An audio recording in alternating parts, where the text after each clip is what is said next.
নমস্কার। মার্চ মাস কবিতার মাস। মার্চ মাসের কবিতা পাঠের বিবিধ রকমের বৈচিত্র্য, বিভিন্ন রকমের সমাবেশ, বিভিন্ন রকমের সুর ও স্বর ইত্যাদির মধ্যে আমরা সমৃদ্ধ হচ্ছি।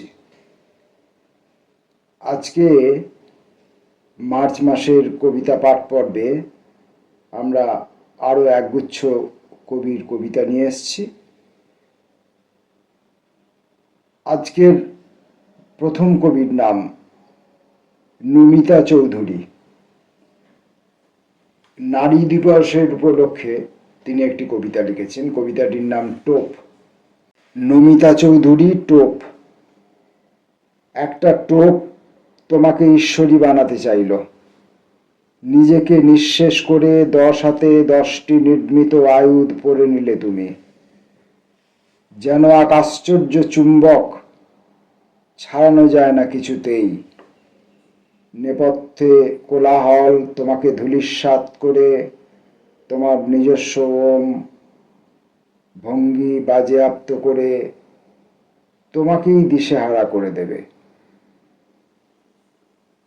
দ্বিভুজাই থেকো তুমি, মেধা মিশ্রিত রোদ খেলা করুক তোমার তৃতীয় নয়নে।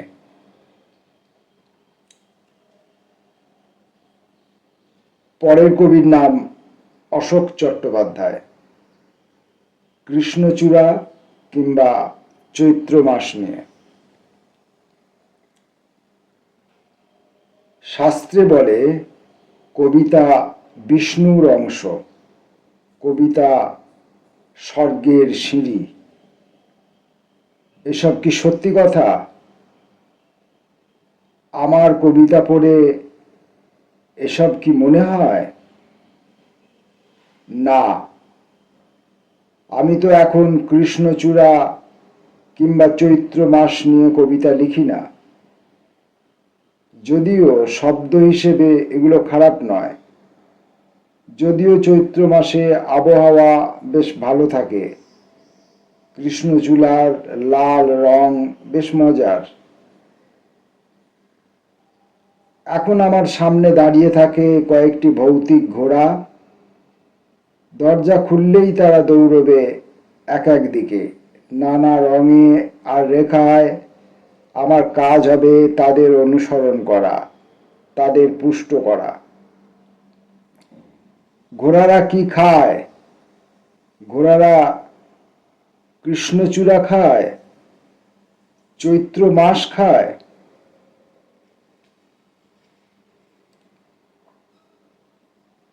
আমরা এখন পড়ব কবি সমরেশ মণ্ডলের একটি সাম্প্রতিক কবিতা অপঠিত হাহাকার। এই কবিতাটি আমরা দুর্গাপুরের তরুণ কবি সম্পাদক জয়ন্ত দত্তর ওয়াল থেকে সংগ্রহ করেছি। অপঠিত হাহাকার, সমরেশ মণ্ডল। অনেকদিন পর যেদিন বস্তুত নিজের জন্য লিখতে ইচ্ছে করে, সেদিন দাদুর কাঠের চেয়ার এবং মায়ের মেলা থেকে কিনে দেওয়া 15 টাকার টেবিল থেকে উপুর চুপুর বইপত্র নামিয়ে রাখি পাশে রাখা শোবার বিছানায়।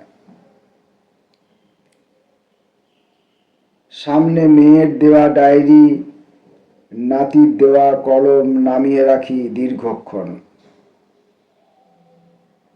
সময় বয়ে যায় ও স্তব্ধতা ঘিরে আসে। অপঠিত বইদের হাহাকার ভেসে আসে। চেয়ার ছেড়ে উঠে দাঁড়াই, আলমারির কাছে গিয়ে থমকে দাঁড়িয়ে থাকি। গোটা একটা ইংরাজি উপন্যাস কখনো পড়িনি, তাই অজস্র অনুবাদ সিরিজ। লটারিতে পাওয়া 325 টাকার 16 খণ্ড রবীন্দ্র রচনাবলী, 110 টাকার শরৎ সমিতির রচনাবলী, 120 টাকায় সমগ্র বিভূতিভূষণ প্রলোভিত করে, শ্রেষ্ঠ কবিতার বই আলমারি জোড়া, খুব প্রয়োজন ছাড়া একা একা জাগাতে যাই না তাদের। কেন কিনেছিলাম সুনীতি কুমারের ওবিডিএল জানি না। ফিরে আসি কাঠের চেয়ারে, নব ঘুরিয়ে চালু করি ব্যাটারির রেডিও। খবর হয়, কানে আসে, ভিতরে ঢোকে না। আঁকিবুকি কাটি, কবিতা নয়, অনেক দিন পর বস্তুত নিজের মূর্তি আঁকার চেষ্টা করি।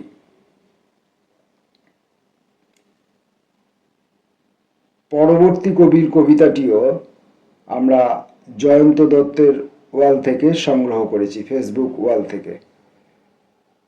কবির নাম সুবীর ঘোষ। সেই চোখ কোথায় তোমার, সেই চোখ কোথায় তোমার, যে চোখে আমার সব চিতা পেয়েছিল। সেই চোখ আজ কেন ক্লান্ত ডানা হয়ে বন্ধ করে পুরনো ঝরোখা। নিঃশ্বাসের শব্দ আজ মাপা যাচ্ছে অনায়াসে। কেন আজ দরজা ঠেলে ঢুকবে না সেদিনের নারী। আমার জলের কাছে ঘনিষ্ঠ স্পর্শে সে বসেন ঈশ্বর। দ্রুতগামী যানের ভিতর দিয়ে দেখা যায় প্রসাদনহীন অযত্ন সম্ভব এক মুখ। আর সেই চোখ, যে চোখের অশ্রুস্রোত বর্তমানহীন। আমরা মার্চ মাসের কবিতা পাঠ করছি। মার্চ মাসের কবিতা পাঠ পর্বে আমরা অতীত, বর্তমান, বয়োজ্যেষ্ঠ, বয়োকনিষ্ঠ, খ্যাতনামা, তথাকথিতভাবে অখ্যাতনামা, অতীত, বর্তমান, বিভিন্ন রকমের কবির কবিতা পড়ে থাকি আমাদের নিজস্ব সামর্থ্য অনুযায়ী। আসুন, এবারের কবির নাম শান্তময় গোস্বামী, হেমলক ভাবনাড়া। কবিতাটি 3টি পর্বে বিভক্ত। 1 নম্বর পর্ব। খাগ্যদ্বীপের নীল আগুনের চারপাশে লেলিহান মিসাইল উঠছে। উড়ন্ত জিহ্বায় গেঁথে যাচ্ছে আর্তনাদের ধ্বনি ও প্রতিধ্বনি। আমি যাইনি কোথাও। আমার পাণ্ডুলিপি থেকে সবগুলো প্রেম ভালোবাসার লেখা আজ মুছে গেছে। দুহাত রক্তে ডুবে আছে, কি করে লিখি খেজুর ও মরুদ্যান কথা, লোহিত সাগর ও মিষ্টি ঝর্ণার জল। তবু মীর আরাম মাজার প্রত্নকলম তুলে দিচ্ছে হাতে। আমায় ক্ষমা করো আগুন পাখি, পাখির দীর্ঘ রঙিন পালক। আমায় ক্ষমা করো অসহায় নাবিক, আমাদের ক্ষমা করো। 2 নম্বর। মহাপুরুষদের ছবি দেওয়ালে টানিয়েছিলাম সেই কবেকার বাকগ্রস্ত ভোরে। সেলোটেপের ভারে সেই সব ছায়া চেহারাগুলো এখন ঝাপসা হয়ে গেছে। ছাদের উপর বৃষ্টির অনিয়মিত ভঙ্গি ফেটে পড়ছে উচ্চাঙ্গ সঙ্গীতে, নাকি কান্নায়, ঠিক বুঝতে পারি না। কৈশোরে কাগজের নৌকো ভাসিয়েছিলাম পুকুরে, ভেবেছিলাম নৌকাগুলো বড় হবে একদিন, দেখা হবে আটলান্টিসে। আমার নৌকারা আর সে যাত্রায় গেল না। সুদূর অতীতে সাগর মহাসাগরে ঘুরে বেড়ানো নৌকাদের পালের রঙিন কাপড় কেটে রেখে দিয়েছিলাম ছোটবেলার অ্যালবামে। তারাও এখন ঘুমিয়ে আছে বাতাসের নিস্তব্ধ শব্দদের মাঝে। শান্তময়ের ৩ নম্বর কবিতাটি।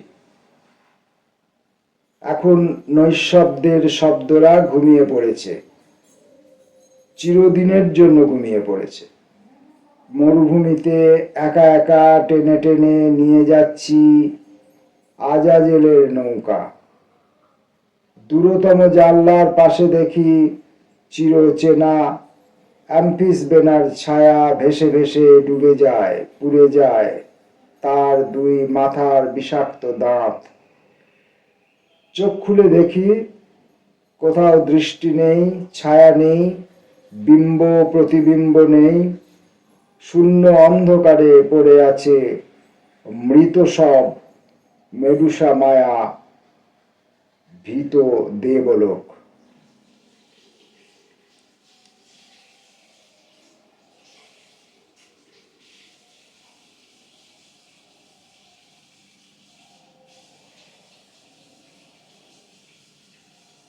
এবারের কবির নাম তরুণ কবি বুদ্ধদেব অধিকারী। ঈর্ষা। তোর জীবনটাকে তুই গুছাবি জানতাম, তবু উঠতে বাধা দেওয়ার স্বভাব তোর আছে। তোর বাগানের ফুলগুলো নিশ্চিত তোরই আছে। তোর খিদেতে আমার কোনো বাধা নেই, তবু তোর উঠোন জুড়ে আমার ছায়া খুঁজিস। যেমন রোজ সকালে ঝিনুক আলো ক্যাকটাস ফুলেও জ্যোৎস্না ছড়ায়। তোর জীবনটাকে তুই গুছাবি জানি, তবু তোর ঈর্ষা তোর স্বভাবে চাঁদ মাখা চোখে, মুখে দক্ষিণা বাতাস ভেসে ভেসে তোরই সাথে আছে। তোর জীবনে দেখিস ফিরে, মাথায় তুলে রাখি তোর আলোতে ভালোবেসে, তোরই পাশে থাকি, তবু তুই জ্বলন চোখে ভয় মাখিস। তোর ঈর্ষা শিরদাঁড়াতে মিথ্যা তেলে ভেজা। তোর পৃথিবী পথ চেয়ে বয় সূর্য ডোবার পানে, তবু তোর খোলসে তুই আবৃত।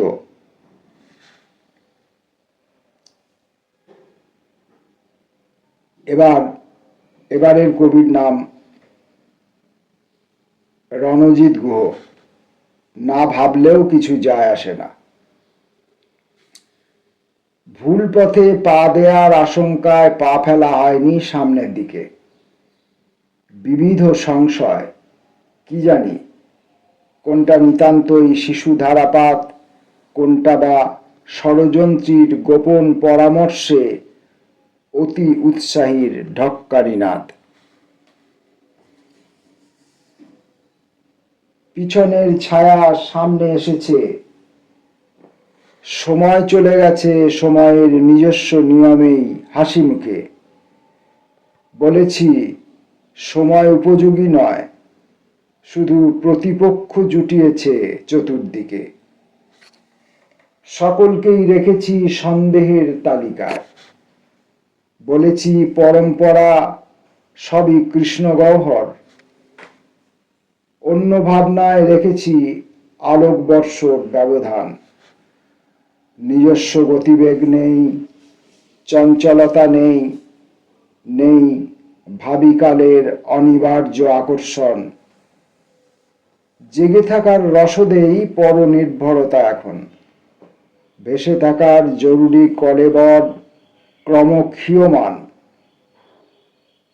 এগোবো বলেই খানিকটা পিছিয়ে যাওয়া ইত্যকর প্রত্যাশার সুখের হস্তাক্ষর এখন দস্তাবেজে বন্দি তামাদি।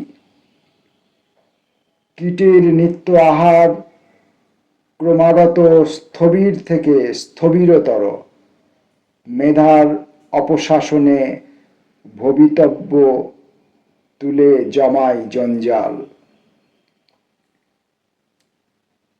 মার্চ মাসের কবিতা পাঠ পর্বে এবারের কবির নাম রমিত দে, ভিতর মহল। ঘরের মধ্যে ঘাট শব্দ লেখা, ধূপপুকুনির মধ্যেই ধুনো পুড়ছে, তুলসী নোড়া উঠছে। কেউ বাজাচ্ছে না, একটা ধূলিধূসর হারমোনিয়াম আমাদের হাড়ের তলায় শুয়ে, আর কেউ বাজাচ্ছে না। রাধতে রাধতে গল্প করি, আমি কুটে দিই দিন, তুমি কুটে দাও রাত। এই ঘুমন্ত ছবিটার মাঝে ঘাম ঝরুক জেগে থাকার। এইসব মাথা খারাপ ছাড়া আর কি? আমাদের নৌকা কেনার পরিকল্পনা মনে আছে? কিংবা খড়ি মাটি দিয়ে স্মরণের শিব সাজা? গান স্রেফ গাছের গুঁড়ির একটা ভেলা, ডুববে না জেনেও মোটা দড়ি দিয়ে টেনে নিয়ে যাচ্ছি আমরা চিনির মহাজন। আর চাঁদের আলোয় ফুটবে না জেনেও চুনকামের কোলে মাথা রেখে শুয়ে আছে আখের বাজরা। বিবিধ রকমের ভাবনা, বিবিধ রকমের চিন্তা, বিবিধ রকমের চিত্রাবলী, বিবিধ রকমের অভিজ্ঞতা, বিবিধ রকমের ইতিহাস, মিথ, মায়া, স্বপ্ন ছড়িয়ে থাকে কবিতার পাতায় পাতায়।